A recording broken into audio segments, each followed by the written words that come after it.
So we're going to be looking at learning outcome 4 of effective business communication.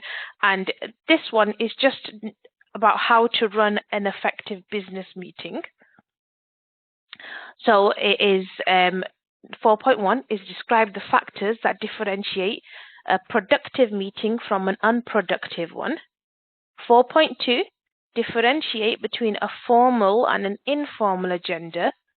4.3, describe the purpose and content of the meeting of minutes. 4.4, describe the responsibilities of a chairperson. 4.5 is explain how to make a positive contribution to any meeting. Then you've got your merit and your distinction. So merit is plan an effective virtual business meeting, and distinction, analyze the characteristics of an effective meeting. So let's go over here and their slideshow. So we're going to just go straight into it on this one. So for 4.1, describe the factors that differentiate between a productive meeting and an unproductive. So a good meeting and a bad meeting, in other words. So in any type of scenario, when you're working as management or you're working as somebody who's in charge of other people, you don't want any wasted time. You're going to be so busy trying to handle yourself, your own workload, the workload of all the people that are under you. If you've got a big set of students or clients or someone that you're looking after and keeping an eye on or mentoring, you really don't want any wasted times.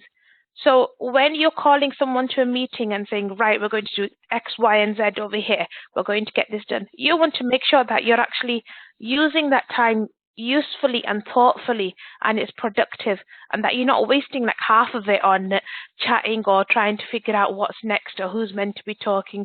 So you need to make sure that you've got everything set in place. So what actually makes a good meeting? So you've got to understand what the needs, behaviors, and schedules of your employees are. So when you get down to it and you're planning a meeting, you need to make sure that everybody that wants to be in that meeting is actually available there. So, for example, if you were trying to get a bunch of teachers into a meeting, you need to make sure that they're not teaching at that time and they've not got the tutorial times or anything. So make sure that they're all free to physically attend.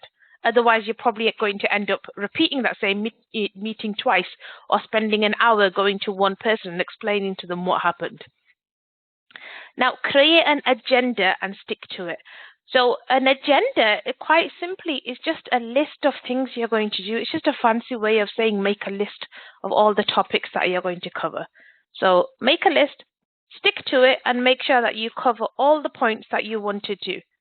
And if you realize that some points are taking longer than the others, already decide that I can get rid of this and I can get rid of that. So it's okay if I don't talk about this, I can put that in an email. So you should always have a backup plan in case your meeting does go a lot longer. And again, make everybody responsible. Give everybody a task. Make sure that they're all going to be at the meeting. So the last meeting that I did, we had it from a senior member of our staff did the meeting. And before that, he sent us, we were talking about how we would mark student work. So we're all marking it in the same sort of style. So that, for example, if you sent your work to me and you sent it to a colleague, we would actually come to the same result rather than me saying, yes, that's great, and somebody saying, no, that's not great, if you get what I mean. So he sent us an email and some sample work to mark, and we did it, and then we discussed why we came to the decisions that we did and what was good, what wasn't good about our own marking. And that gave us that responsibility that we've got to do this before we go to the meeting, and then we have to discuss it when we're in the meeting. So it's always good to give somebody a task to do. Yeah. Now, if you're in a workplace where you know that people won't show up for meetings, that they just can't be bothered or they're not really keeping up with what they should be, you can create consequences for the meetings and also rewards. So to make sure that everybody shows up, say to them, if you don't show up for this meeting, you're going to be staying an hour after work and you're going to be catching up on this. Or if you do show up for this meeting, you'll be entered into a prize draw where you could win some vouchers or, a dinner or something. We all love freebies and things. So we're driven towards getting rewards. Then make the meeting actionable. So all I mean by this is that make sure that do you know, like if we were in a physical face-to-face lesson, or when you used to be in school, you'd have your teachers would go over the lesson, and at the end they'd ask for a recap, and they might say, right, Victoria, have you got a comment, or David, have you got a comment, or Afsha, what do you think? So that's a way of actually finding out how much information you've kept in, what you know, and if they need to go over the topic again. It's the same thing here. Find out what everybody's understood, ask them to recap, give them their goals, ask them for a 30-second recap, and then you'll see whether or not you need to go over information again. And then, so that was a productive meeting, so that's a good meeting there. So what actually makes a bad meeting? A bad meeting would be just getting everybody together but not really having a reason for a meeting. So you're not really got a purpose, you're sort of discussing this and that, but there's no main reason there. Other would be that you've got a list of items you want to talk about on your agenda, but they're not really focused, they're quite vague. So if I was going to go to a safeguarding meeting, the agenda could be to discuss safeguarding, and that's quite vague because within safeguarding there's so many different possibilities that you could discuss. You could talk about child protection, you could talk about your own procedures with your setting. Maybe it's about somebody not closing the external doors properly on the way out, or dropping their badges outside, or sharing them with someone else. It could be anything, couldn't it? So you just sort of think, oh, safeguarding, but what? A meeting is unproductive if you don't actually communicate with others before. So a good meeting would be where you've sat down, you made a list, you've emailed it to all of your colleagues, you've said to them, we're going to be meeting on the 3rd of August at 9 a.m. for 1 hour. But a bad meeting would be, right, everybody get into this room, we're meeting now. You just tell them what's happening as it's happening. You don't have any ground rules, you don't have any things set in place about who can talk, when they can talk, what sort of tasks you're covering or topics. Anybody could just come up and talk about anything. You're not managing your time, so if you say you're doing your meeting for 1 hour but it lasts for 3 hours, then that's poor time management and it stops you from being productive. And again, there's no next steps, there's nothing that you set in place. So say I've had a meeting with you and you've not given me what I have to do afterwards. You've just talked to me about some things and I've gone away and I still think, oh, that was a nice discussion, but that's it. I don't have any actions to do. An over-invitation. Now, this has happened previously when I used to be in a primary school. I'd get invited to meetings that I had no use of being in at all. There was nothing to do with me or my job role, and I'd just sit there for an hour just listening and nodding and falling half asleep, to be honest, because I didn't need to be there.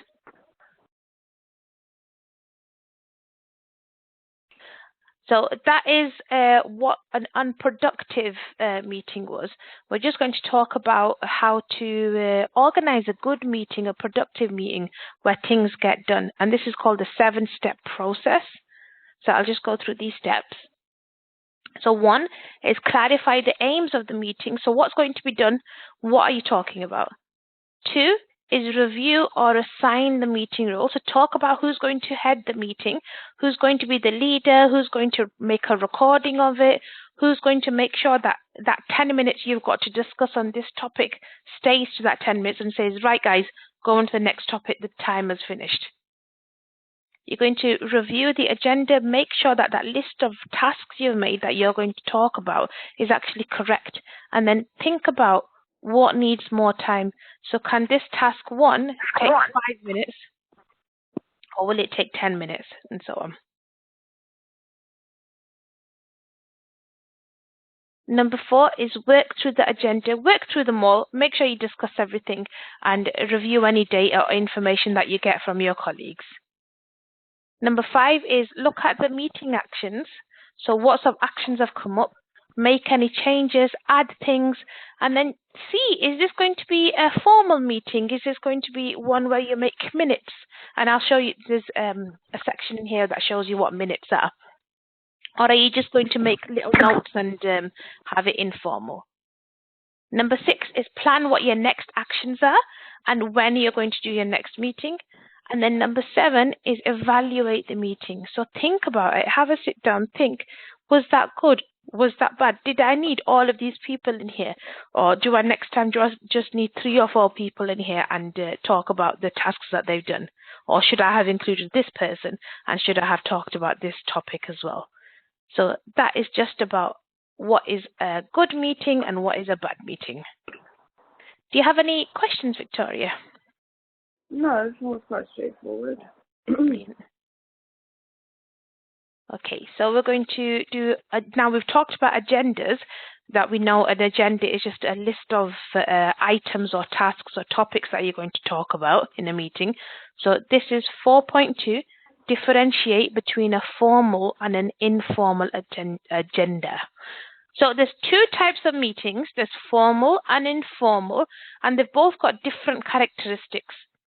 Now, with a formal meeting, this is normally has a category of being like a board meeting, a committee, if you're in the army or something, or police, a special task force, or even with your businesses, if you've set up a particular task where you know that you're focusing on, saying,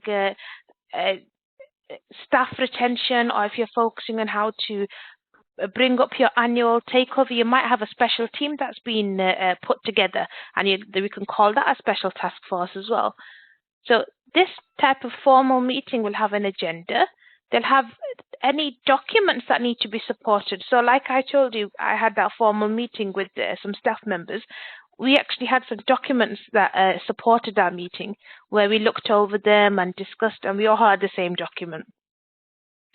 And then again, you'll have minutes at the meeting. That is where one person will sit down. They'll either make a recording of the meeting, and then they'll go back to their desk later on, and then they'll create a written record of who attended, who said what topics were covered, and which person was leading it at that time, and what comments they made. Then formal meetings are normally attended by people who have defined roles. They're normally somebody who might be quite high up within their company. So it might be like a company secretary, a chief executive, so a CEO, or a chairman with those. And these people are the important people that will actually set in place about whether or not something's going to happen or something isn't going to happen. And then when we talk about minutes, within the minutes, it's quite important that you're very accurate and very detailed about exactly what you're putting in it. So if you ever get the task of when you go into your working career, like within a business or with any type of meeting that you're in, if you have a task with saying that, Victoria, you're going to be doing the minutes for this meeting, just make sure you make a recording of it. You know, in my day, we used to have those little dictaphones, but you can do it on your mobile phone and everything now. Make a recording of what is said. Go back to your desk later and play it when you're in a nice quiet place. And then you can just sort of like write down, and you've got an accurate recording of exactly what happened. That's a really good idea. Yeah. And you don't have to write it down so you're not like getting distracted and just recording the meeting. Because I've seen it where sometimes when I'm trying to take notes, and it can be so difficult, but then I remember working with the school secretary, and she was so fantastic at her job, and I saw her doing this, and I'm like, why have you got a recorder out here? She had a little dictaphone. She said, that is so that because when you talk or someone else talks, while I'm writing, I can't write fast enough. Someone else has gone into another topic. By the time she's caught up, we're on a different topic. Yeah. So that's a really good idea. Exactly. So that was your formal meetings, and then your informal meetings. And these just happen on a daily basis where you can just sort of like get together and say, right, we've got 5 minutes before the shop opens. Let's see what we want to do. We've got this new, I remember working in a camera shop, and we'd get together for 5 minutes just before the shop opened on the shop floor. And they'd say, right, this is a new camera that's out. This is how much it is. Let's try and sell this. You know, let everybody know how good it is and so on. And we'd agree on one task. And we'd be like, right, we're going to go and focus on this today. So these meetings, they're not mandatory, so you don't have to turn up for them. But it's a very good idea that you do, because it lets everybody know exactly what you're doing.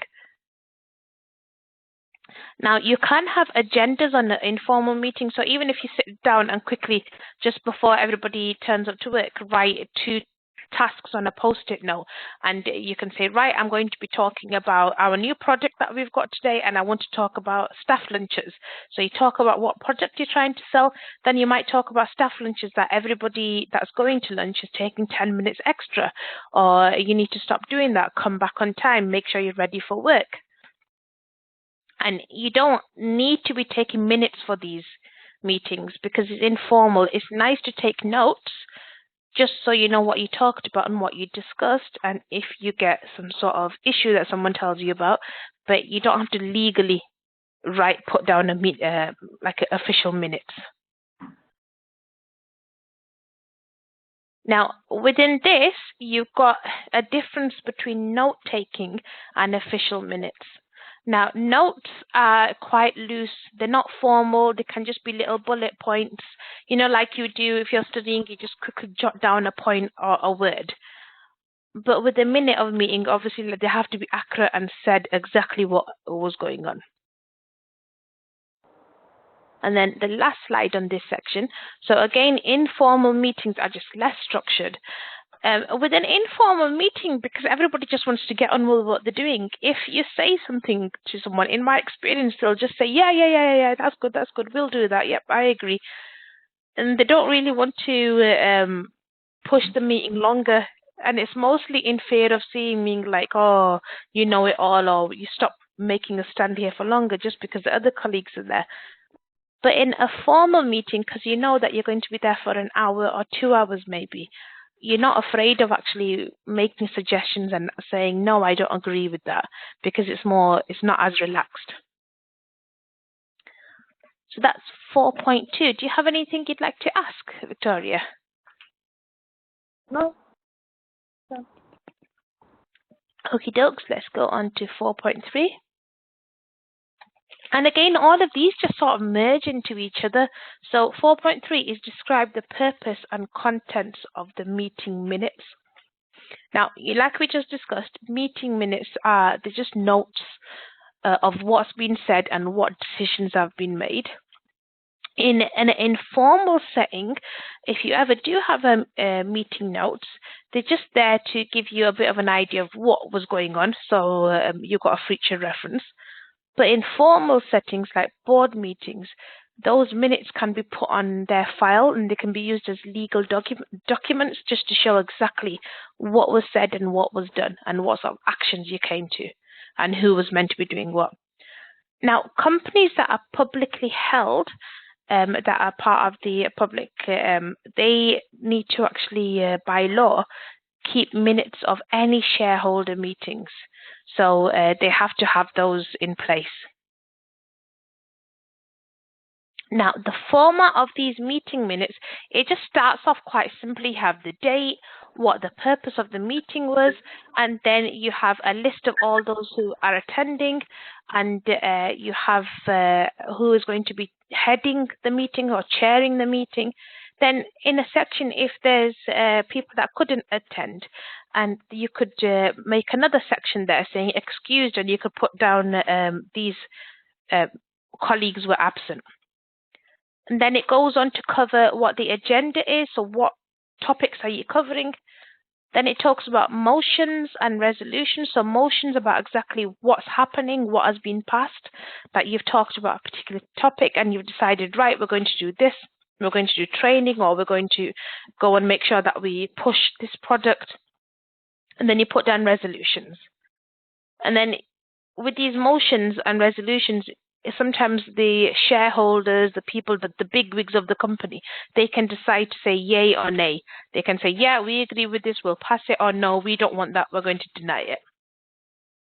And then these minutes, they're put in place for any next meetings. So every time there's going to be a minute, you'll go, a meeting, you'll go over your past minutes just to confirm what you talked about and what you're actually going to be talking about again.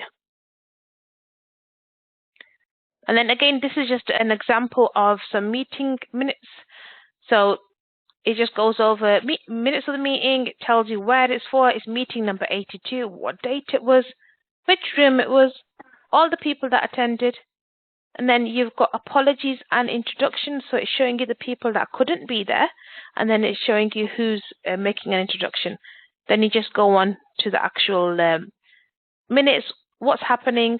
These are the outstanding points from the last meeting, and you've got the people that are talking about it. So rather than using their full names, you've got GC, PW, MC, just their initials. We already spoke about this in some other one, didn't we? Remember, there was another part we talked about a little bit yesterday, and we talked about a little bit on Learning Outcome 2 as well, because there was one section that asks you to put down a meeting, so record a meeting or something like that, and I said this is the best way to do it. Yeah. So that was 4.3, and we're on to 4.4. So we're just describing the responsibilities of a chairperson. So a chairperson is just the person that's in charge of a particular group or committee, and they're just putting together who's going to be coming into that meeting, what they're going to be talking about. Now, this chairperson has the highest authority within that meeting. They can agree to things, they can disagree, and they can decide who comes in and out of the meeting. Now, there's three common types of chair people. You've got a CEO and the chair. They're the same person. So a CEO can also be a chairperson. So it's the same person. They're in charge of the company, but they're also chairing the board. So they're also conducting meetings. You can have, now a CEO can also be separate from a chairperson as well in that respect. So you could be a CEO of a company, but you could also get somebody to come in and be the chairperson of any meetings, any decisions, if you're busy or if you've got other things to do. Then you've got an executive chairperson. Now this person is separate from the CEO, but they also have the authority inside the company and outside of the board. So they can make decisions about what happens in the company. Now, when we talk about the board, these are just the people that are people that are running the company. Then you have a non-executive chairperson. Now, this person is separate from the CEO, but they don't have any authority within the company itself. They can make decisions inside the board and the meetings, but they don't have a decision about anything else that goes on. Now, a chairperson's responsibilities are following over here. So they got leadership, so they've got to lead the meetings, they've got to act as a judge or a president, and they say they can make decisions. They're in charge of organizing, so they make sure that everybody stays there or works together until they come to a decision. They'll conduct meetings, and these are the type of meetings that, this is the order that they'll have. They'll call it to order. They'll do a roll call where they see every person who is here. They'll set an agenda. They'll talk about each section of the agenda, and then they'll discuss it. And then the chairperson will moderate. There'll be like so if you think about a group of children that are in a meeting, they're all talking and arguing about these things, but then you've got that teacher at the top saying, no, we're going to be doing this, we'll talk about this, we'll go ahead with this. And then they'll do plans of actions. They'll try and reach a consensus, so they'll try and reach an aim, a shared decision to go ahead with an action. If they can't reach a shared decision, say 50-50, they're all disagreeing, then they'll try and call a vote and see if we can get a decision that way. the chairperson will see what the decision is and they'll put it down formally, so they'll record it. And then they'll do all of these steps for each section of the agenda. So if they've got 10 items that they're talking about, they'll go ahead on the same process for each one. Then they'll say the meeting is finished. And then whoever is doing the meeting minutes, after they've typed them all up, they'll take it to the chairperson who will check it, and then they'll approve of them or disapprove and say, no, we didn't say this, or yes, this is fine. So that's just the responsibilities of a chairperson. Are you okay in this section, or do you want to go over anything? No, it's okay. Yeah. So 4.5 is explain how to make a positive contribution to any meeting. So regardless of whether or not you're in a high management role or if you're just there as a, say, a standard role, you're still going to be attending meetings and you'll still be expected to make, join in.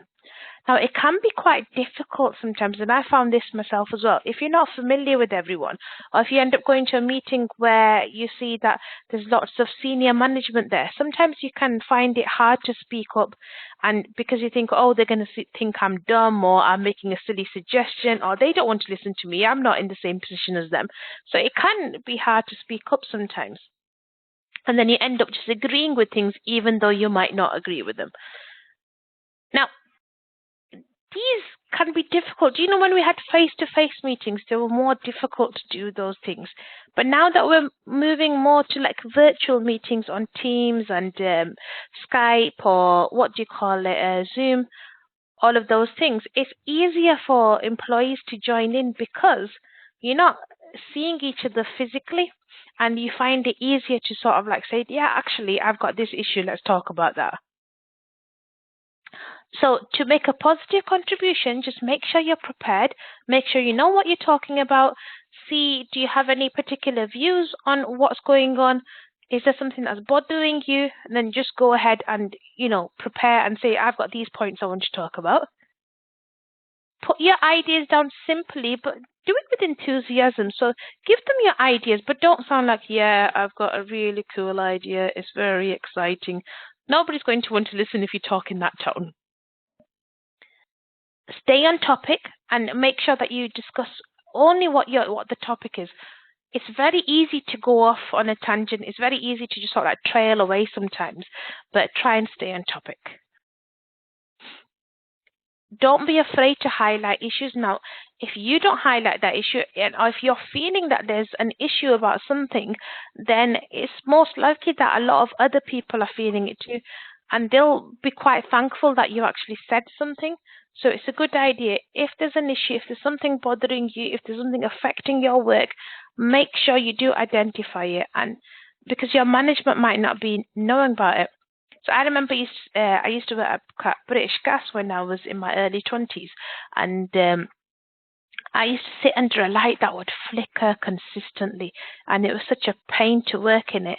And my management wasn't any close to me. They couldn't see what was going on. It wasn't until I physically went and got so bothered that I can't work under here, it's bothering me, and then it went and got fixed. Just sometimes things have to be told to them so that they know what's going on. Yeah. Again, ask questions. So ask questions. If you're not sure about something, ask. It shows that you're interested. And again, it'll stop you from being confused. When you walk out that meeting, you want to be confident. You don't want to have, be more confused than when you walked in. So that's 4.5. Do you want to go over any of these parts? No. That's okay. Okay. Got to say you're the ideal student, Victoria. You're like, I'm all right. Let's just go ahead. Although any questions you do ask are very welcome. So 4M1 is plan an effective virtual business meeting. Now, I'm just going to talk to you about how to run one, because you'll be planning one, so you'll be talking about these points within that, and it will help when you're answering this question. We get stuck on stuff like that. Yeah. No, but this is... Oh. No, that's fine. with this, I've done it step by step. So when you do answer this question, you can say, I would plan a virtual meeting by, and then you'd have all these steps in place just to help you plan it in. So nowadays, we've got a lot of online meetings now. If you'd asked me about 3-4 years earlier, I probably wouldn't have even attended one. But within these last 2 years, I'd probably end up attending 1 to 2 monthly virtual meetings. I work at home. Even what we're doing right now is virtual. So everything that I do on my daily basis, work-wise, is virtual for me. My kids have tutoring virtually. They've got certain other lessons that they do virtually as well. So there's a million things. I've had virtual parent meetings with their teachers. And that was a novel thing, but I quite liked it actually.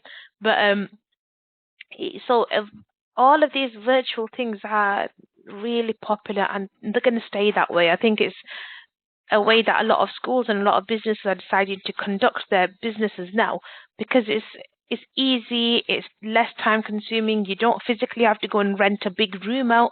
Everybody can just be in their own houses or offices and they just do it.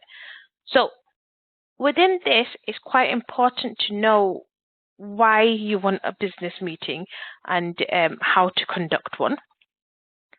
So what is a virtual meeting? Like we already know, it's just meetings that take place online.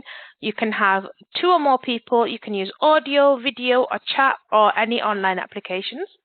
Now, there's 3 types of business meetings, and I'll go into detail about these on the next slides. Teleconferencing, video conferencing, and web conferencing. Now, teleconferencing is just where you're talking over the phone, really.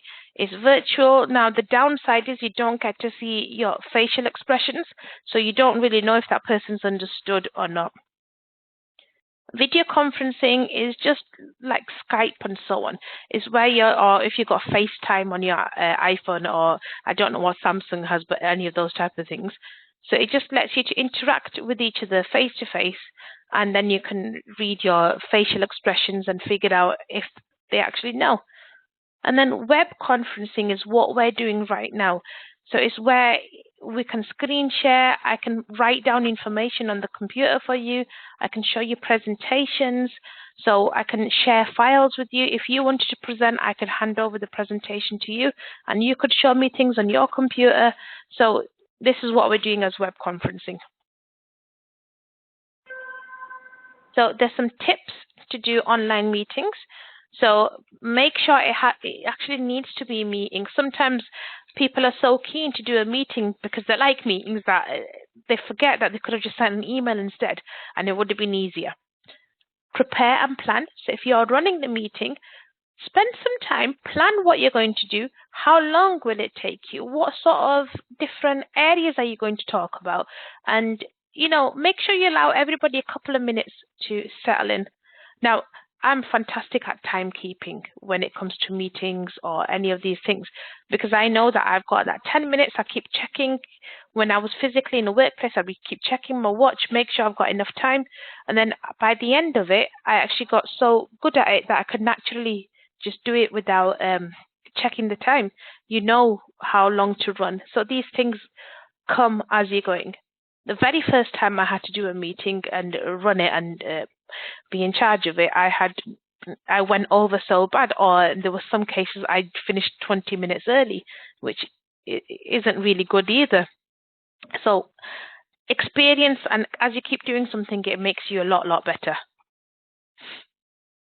Now, toggle meeting options. Now, toggle is just the settings that you let people do. So there's lots and lots of things that you can do, especially in video conferencing. So you can set all of these things now. You can set up if you want to let your participants come into the meeting before you arrive. So do you want them to go into a meeting room and just chat to each other while they're waiting for you? Do you want everybody to be muted or unmuted? So while you're talking, are you going to put everyone on mute, or are you going to unmute them and let them comment? Do you want everybody on video, or do you want them off video? Now, I wouldn't mind being on video and physically seeing you here, but the problem I have is my internet starts to lag.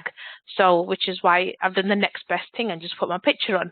but I like to see my students, and I like to see if they're interacting or if they're okay, if they're looking confused, because it's nice to be able to see each other. And again, you've got that screen sharing option. So do you want someone to share their screen with you? Do you want them to go ahead and make their own presentation? So there's a lot of different things you can plan into place. Then for any meeting, whether it's online or face-to-face, make sure you make a schedule.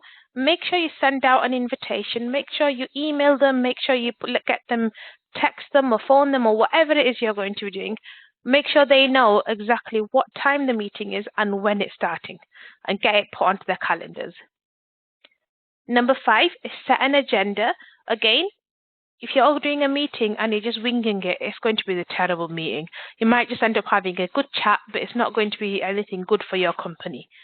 So make sure you know exactly what you're going to be talking about and what information you want to share.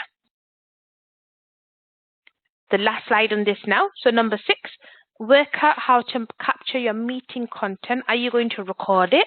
Are you going to get someone to make minutes? Or are you not too minded and you're just going to make simple notes?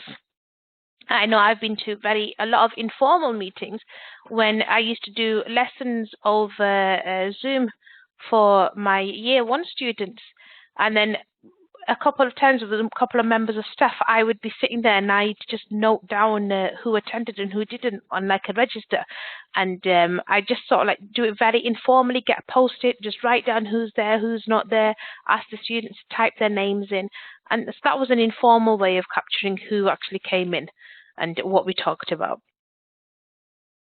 Now, on these meetings that we do, you know that every single thing we do on lessons, we record it. So I don't need to capture it in any other way. You've got a record of this, I've got a record of this, and then we can listen through if we want to check up anything. And then the last one, exactly, it's quite beneficial, isn't it? And then I love these because if I ever do go back on, and I do like to go back and listen to the odd one here or there, it just lets me know how I'm teaching, or you know, with you I don't have any issues whatsoever because we're very interactive with each other. In some other lessons I might have it where my students are interacting or talking to me much, so I like to go back and listen to see, did they understand what I was saying, or was I talking too fast, or was the course content, the slides that I was following, were they not understandable? So it really helps me for the next time to make it a bit simpler, or, you know, make sure I ask them questions more. Yeah, definitely. When I don't understand something, when I was doing my assignment, I just went back to the videos and I just watched it. And it really did help me a lot. Like, slides is one thing, but because obviously you explain everything point by point, so it really did help. It does, doesn't it? Especially when you've got that back reference just to quickly check up and write, and it clears things up for you. Yeah.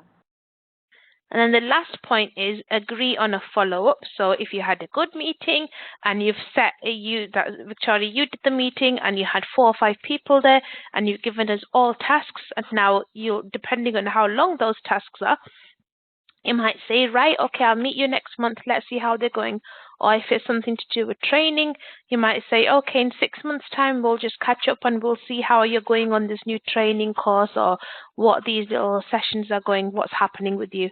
And then, so you'll agree on when you're going to follow up. So that's 4M1. I just had to double check then what I was doing. The 4M1. Do you have any questions you want to ask about the merit question? No, okay. So when you are answering this, and I will go over it in detail on the assignment day, all you've got to do is just talk about what different types of meetings there are, why you would have a meeting, sometimes why you might decide not to have a meeting if you can do it over the phone, letter or email, and then just say, this is what I would do to set my meeting up, this is how I'd plan it, and then just go through those steps. And then the last one, 4D1, analyze the characteristics of effective meetings. Now, all of these, they just sort of flow on to one another. Like you said a couple of days ago, it just seems like they're more or less the same question, but with different command verbs. Yeah, at the top. So there's 10 concepts that characterize a good, effective meeting. So make sure you got a definition so you know what activity you're talking about and what sort of things you want to discuss.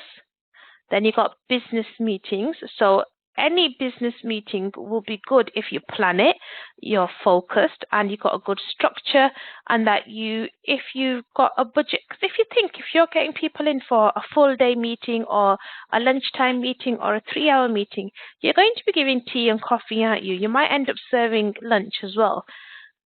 Now, if you're physically doing a full day meeting with some of your members of staff, you're still going to think about budget, because on that meeting they're there with you. They're not being productive within work. They're not doing their tasks. So you've got to think about, what's that going to cost me? What is it going to cost me to provide food, hot drink, get them all of, if you're doing a face-to-face meeting, get them all into the place that you're going to be meeting and so on. So now there's 2 types of meetings. If you get a short meeting, you can, like an hour meeting, you can free people up to go back to the activities and to the jobs, and that they can just go back and they can had their meeting for an hour. Now they've gone back to the desks or to the counters and they're working. But if you have long meetings, like something that will last, say, 2 to 3+ hours, then you're stopping your staff from doing their work, aren't you? You're stopping them from planning and communicating and so on. But it really depends on what you've got the meeting for. Sometimes you need a short meeting, sometimes you do need a long meeting. And then there's 3 things that will guarantee an unproductive meeting. So if you've got poor planning, you've got a lack of appropriate process, if you don't have enough processes, or if it's like a hostile culture, if there's people that don't get along, or if it's a topic that people are not happy about, so say, example, merging companies or laying off people, redundancies, then that's going to be an issue. So any effective leaders, they need to attend all of these meetings and they need to create an effective meeting. So it can be difficult to do, but you've got to make sure that you're planning it properly and that you're, addressing any issues in a good way that people understand.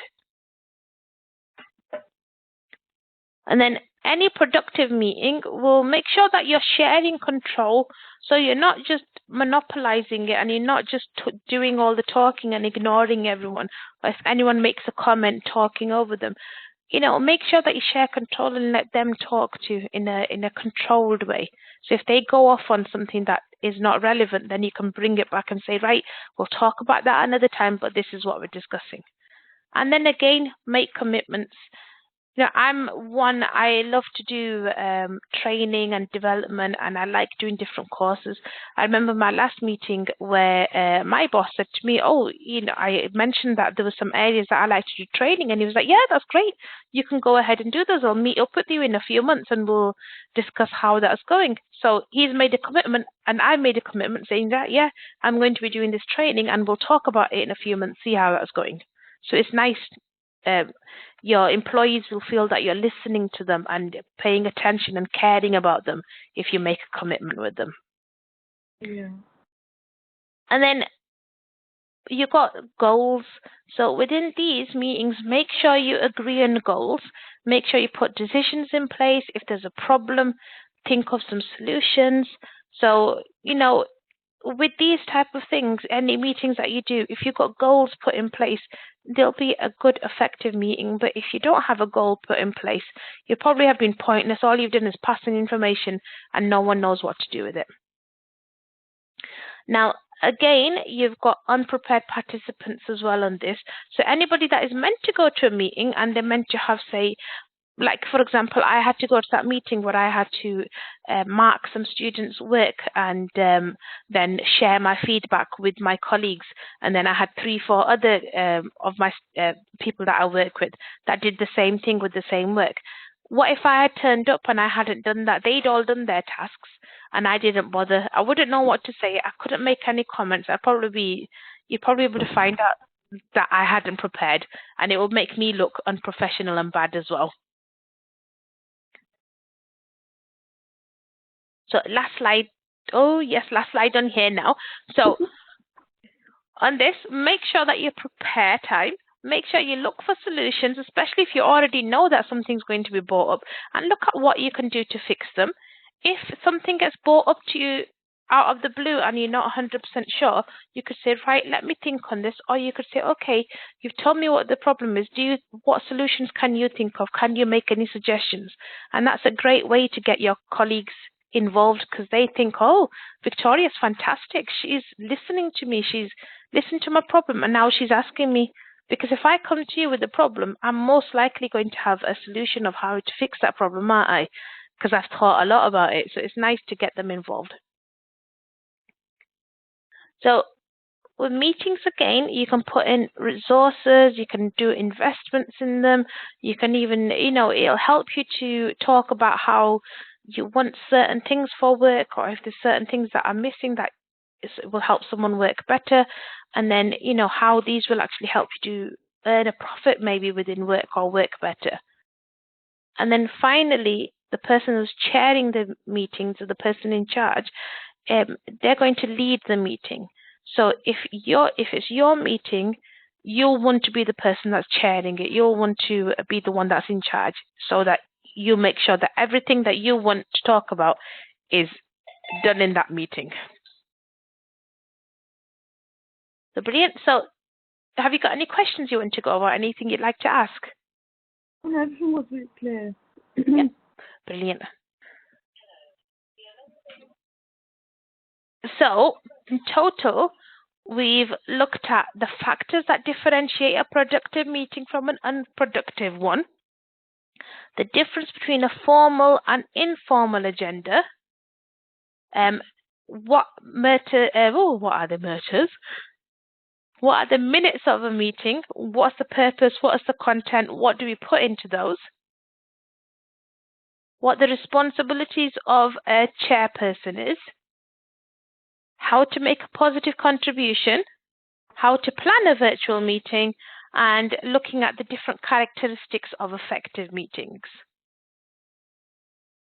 Go there, and let's there.